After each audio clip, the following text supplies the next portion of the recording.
हैं लखनऊ से खबर है, जहां ट्रांसपोर्ट नगर बिल्डिंग हादसे से जुड़ी अपडेट है। लखनऊ के सरोजनी नगर थाने में बिल्डिंग मालिक के खिलाफ एफआईआर दर्ज हुई है। बिल्डिंग में लगे मटेरियल की गुणवत्ता की भी हो सकती है जांच। बिल्डिंग के नक्शे की भी जांच की गई।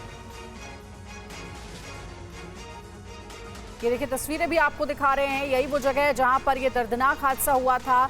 बिल्डिंग गिर गई थी जिस वजह से कई लोगों की जान भी गई थी, 28 से ज्यादा लोग घायल हुए थे और अब इस पूरे मामले की जांच चल रही है। लखनऊ के ट्रांसपोर्ट नगर हादसे को लेकर के अब एफआईआर भी दर्ज की गई है। बताया जा रहा है कि सरोजनी नगर थाने में बिल्डिंग मालिक के खिलाफ एफआईआर दर्ज हुई है। हमारे रोविंग एडिटर पंकज झा इस खबर पर ज्यादा जानकारी देंगे। पंकज जी, क्या अपडेट मिल रही है? अब पुलिस एक्शन मोड में आ गई है, बिल्डिंग मालिक के खिलाफ एफआईआर भी दर्ज की गई है।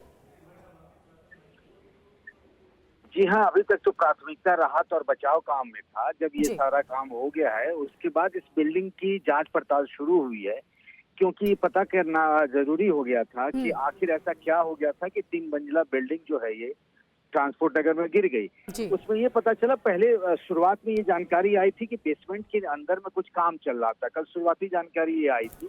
इस बात की जांच की गई तो पता लगा कि कोई निर्माण कार्य वहां नहीं चल रहा था। तीनों मंजिल पर, तीनों फ्लोर पर किसी न किसी चीज का गोदाम था। दवा से लेकर के आपको बताऊं कि क्रॉकरी के गोदाम वहां पड़े हुए थे। ये कुमकुम सिंघल के नाम पर ये बिल्डिंग है और 2010 में इसका लखनऊ विकास प्राधिकरण से इसका नक्शा भी पास कराया गया है और कुमकुम सिंघल ने कोई ऐसी जानकारी नहीं दी है कि वहाँ निर्माण कार्य चल रहा था। अब इंजीनियर से LD वहाँ पहुंचे हुए, वो मौके पर जांच पड़ताल कर रहे हैं। इस बीच में मुकदमा भी दर्ज कर लिया गया है।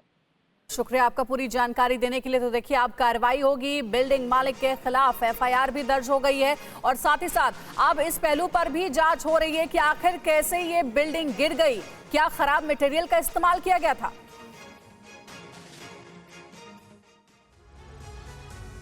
और हादसे के बारे में बताएं तो लखनऊ के ट्रांसपोर्ट नगर में एक 3 मंजिला इमारत भरभरा कर गिर गई। हादसे के वक्त तेज बारिश हो रही थी और हादसे में अब तक 8 लोगों की मौत हो चुकी है, जबकि 28 लोग जख्मी हैं। उनमें से कई लोगों की हालत नाजुक भी बताई जा रही है। कुछ लोगों के अभी भी मलबे में दबे होने की आशंका है। लोगों को बचाने के लिए दीवार काटकर रास्ता बनाया गया है। उनके लिए रेस्क्यू ऑपरेशन भी चलाया जा रहा है। तस्वीरें आपको रेस्क्यू ऑपरेशन से जुड़ी दिखा रहे हैं। NDRF और SDRF की टीमें मलबे में फंसे लोगों का रेस्क्यू करने में लगी हैं। पुलिस और फायर ब्रिगेड की टीमें भी मौके पर इस वक्त मौजूद हैं। एहतियात के तौर पर आसपास की इमारतों को भी खाली करा लिया गया है।